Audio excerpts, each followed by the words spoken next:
ya ini ni moja pia ya ugonjwa ambao ni silent killer, kwa sababu ni ugonjwa ambao hauonyeshi dalili katika hatua za awali kabisa, huwa haina dalili. Na ndio maana watu wengi ambao wamegundulika na homa ya ini ni alienda kufanya check up au alikuwa anaumwa kitu kingine, lakini daktari akasuggest waweze kupima pia na ini lake, ndipo anakuja kugundulika anaweza kawa na hepatitis B ama hepatitis C.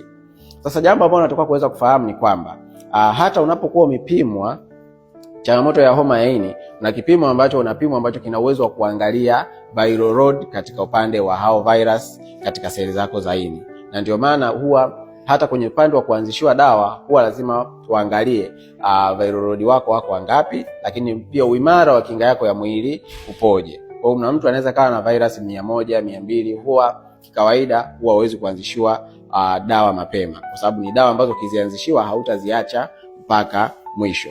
Lakini jambo zuri ni kwamba changamoto ya homa ya ini kwa matibabu ya njia ya asili inawezekana vizuri kuweza kudhibiti, kuweza kutibu na ukapona kabisa ndani ya miezi 3 mpaka 6 kwa kuweza kushughulikia vizuri ini lako. Hapa namaanisha kuweza kukarabati seli za ini lako, kuweza kufanya detoxification, lakini kufanya matibabu ya immunotherapy, yani kuweza kupandisha CD4 ili kinga zako ziweze kuweza kushambulia hizi seli